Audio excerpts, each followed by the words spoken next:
Welcome to this tutorial on test coverage. In this video, you'll learn about measuring test quality using various tools and techniques. Test coverage is a fundamental concept that helps developers understand how well their code is being tested. By the end of this tutorial, you'll know how to implement coverage measurement in your Kotlin projects and interpret the results to improve your testing strategy. Test coverage is a metric that measures how much of your code is executed during testing. Think of it as a way to quantify testing completeness. It helps you identify untested code paths that might contain hidden bugs. Coverage metrics give you concrete numbers that show which parts of your application have been tested and which haven't. This information is crucial for assessing the quality of your test suite.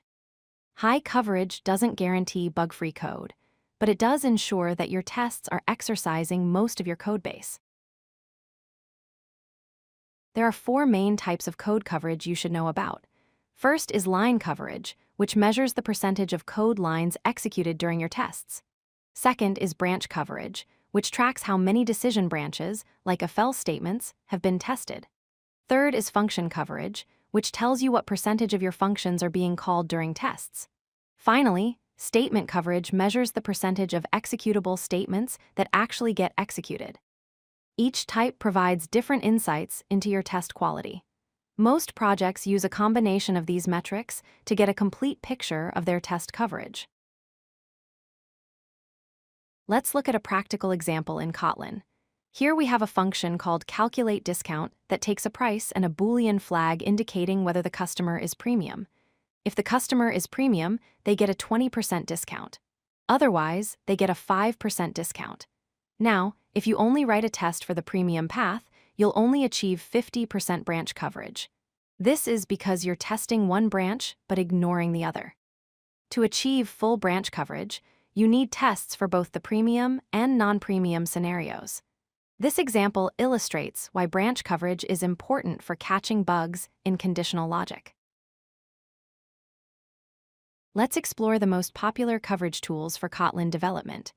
JaCoCo is the Java code coverage library and is the industry standard for JVM projects.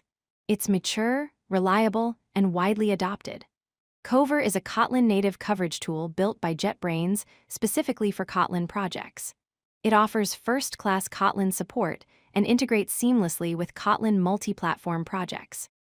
IntelliJ IDEA comes with a built-in coverage runner that provides visual coverage highlighting directly in your editor. Finally, Codecov is a cloud-based solution that tracks coverage over time and integrates with your CI/CD pipeline.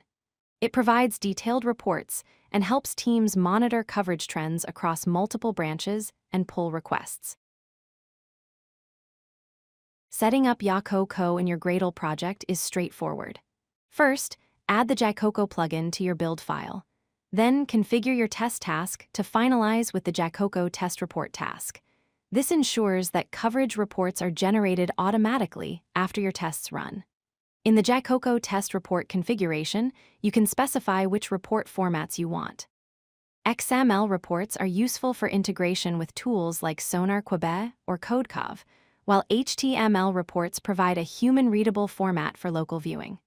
To generate coverage reports, simply run Gradle test JaCoCo test report.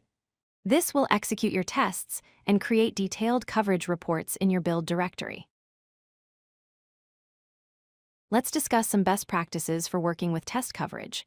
First, aim for 80% or higher coverage. While 100% coverage sounds ideal, it's often not practical or necessary.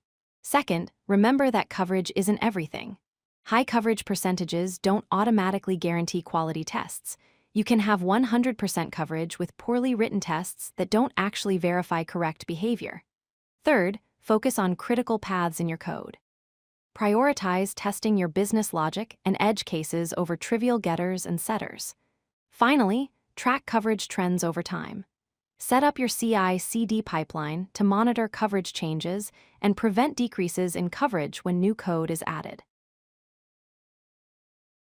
Let's review the key takeaways from this tutorial.